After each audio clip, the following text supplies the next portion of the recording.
We're live at IFE 2017 with Mike Drumm. Mike, the first question I want to ask is, because I find it fascinating, just give us a little bit of your brief history on how you got into franchising, because I find it to be a really cool story. So, I'd rather be lucky than smart, and I had back issues and needed a massage, and I happened to live a block away from Massage Heights in San Antonio, Texas, and they had one location, and it was a $30 massage. I went in, and while I was waiting, I was talking to the receptionist, which is actually the brother of the owner, and he said, "What do you do?" And I said, "I'm a corporate attorney." He said, "Well, do you know anything about franchising? Because we want a franchise." And I'm like, "Absolutely, I can be a franchise lawyer." Like, what's a franchise lawyer? And that kind of actually directed my career path. And now Massage Heights has taken off. I'm sure you work with some other really fascinating brands. Absolutely. We're up to over 120 brands in every industry, and my favorite is to talk about my dog walking franchise, which is a small, just startup franchise, but then we work with big brands such as Kraftwerks, Blaze Pizza, and others, all throughout every industry. Okay, so now for new franchisors, or just franchisors period, that are out there and maybe looking to make a change, what should they be looking for in selecting a franchise attorney? So we're in an appropriate venue. That's a great question too, in New York.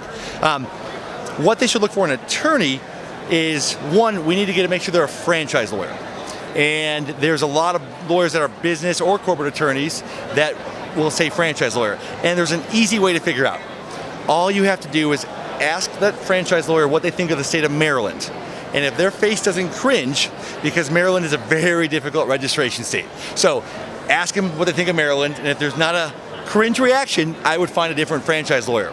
So once they're qualified, once we know that they know what Maryland is, it's relationship. You want someone that you can trust and someone that you don't necessarily dread calling. So find someone that fits with you and fits with your brand. What about for a new franchisor? At what point do you bring in a franchise consultant first? Do you look at a franchise attorney if you're looking to become a franchisor? You have this concept that you want to franchise. What is the right proper step? The first thing is make sure that you're franchising a concept, not an idea. And I recommend you want at least a minimum of a year of operations, and we're talking that's a minimum. Ideally, you'd like to have several corporate locations so that you know how to run a multi-unit operation before you go ahead and franchise. And my best tip, if you want a franchise, and this is a technical tip, but you'll be thankful later on, don't make your fiscal year end 12/31. A lot of the law and a lot of the state registrations revolve around when your fiscal year is. And if you're 12/31, you're fighting in April with 2,000 other franchisors. And in New York, you may have a 3-month delay just because there are only 4 examiners and there are thousands of franchisors registering. So if you work for like a September 30th, you're going to be way ahead of the game. So that's the best tip I can offer, is awesome. Not 12/31. All right, so new franchisor is looking for their attorney, established franchisor is bringing it in. How important is the relationship? You can judge on smarts, but you should find an attorney that you're going to be stuck with for a long time. So those that might skimp on cost up front might be risking other things long term on their business. Yeah, and I always like the drink a beer test. Is this someone I'd like to drink a beer with? Because if you have a relationship where you wouldn't mind meeting up with your franchisor or you wouldn't mind drinking a beer, you'll call them, you'll ask them, and you'll have an interactive relationship and you'll get a trust developed. And you won't have the stiffness, and I think that's huge. Whether it's a consultant, franchise lawyer, or any partner, you want to have that ongoing, amicable, as much fun as it can be relationship. What scares you most about the franchise industry, say that's going to be coming up in the next 24 months? The issues I've seen since I got my first massage in 2005 is it seems the franchising model is continually under attack.